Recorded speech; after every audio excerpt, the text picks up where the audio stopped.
We're very privileged to have with us this afternoon Dr. William Lane Craig. He did his PhD in philosophy in England, and then he completed a doctorate in theology in Germany. This double doctorate has equipped him to become one of the world's leading defenders of historic Christianity.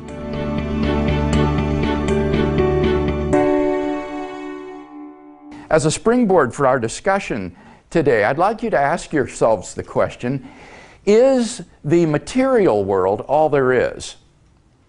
And today I want to sketch briefly 7 aspects of the world which I think suggest that there are indeed more things in heaven and on earth than are dreamt of in naturalistic philosophy. Number 1 then, why anything at all exists.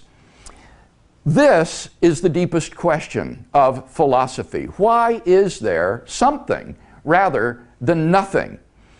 This mystery, which according to Aristotle lay at the very root of philosophy, is one which even thoughtful naturalists cannot avoid. Derek Parfit, for example, agrees, and I quote, "No question is more sublime than why there is a universe, why there is anything rather than nothing." Now, experience teaches that everything that exists has an explanation of its existence, either in the necessity of its own nature or in an external cause. This principle seems quite plausible, at least more so than it's contradictory. Now, it's obvious that the universe exists. It therefore follows logically that the universe has an explanation of its existence. So, what sort of explanation could the universe have? Well, it seems plausible that 3, if the universe has an explanation of its existence, that explanation is an external, transcendent, personal cause. Why? Because the cause of the universe must be greater than the universe. Think of the universe, all of space and time. So the cause of the universe must be beyond space and time. Therefore, it cannot be physical or material. Now, there are only 2 kinds of things that could possibly fit that description. Either an abstract object, like a number, or else an intelligent mind, that is to say, an unembodied consciousness.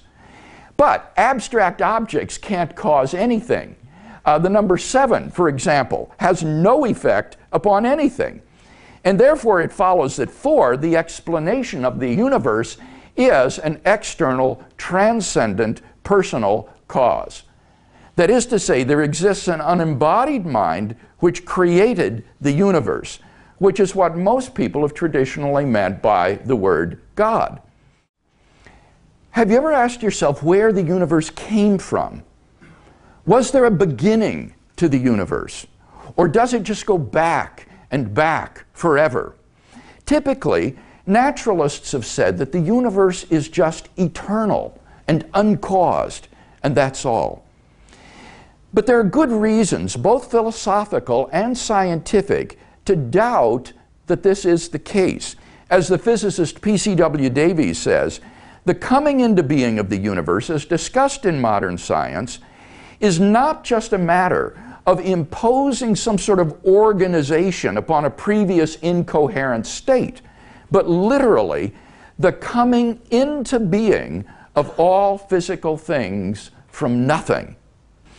In fact, in the year 2003, 3 cosmologists, Arvin Bord, Alan Guth, and Alexander Vilenkin, were able to prove that any universe, which is on average in a state of cosmic expansion throughout its history, cannot be eternal in the past, but must have a past space-time boundary. So, why does the universe exist instead of just nothing? Where did it come from? There must have been a cause which brought the universe into being. We can summarize the argument thus far as follows. Premise 1, whatever begins to exist has a cause. 2, the universe began to exist. 3, therefore, the universe has a cause. Given the truth of the two premises, the conclusion necessarily follows.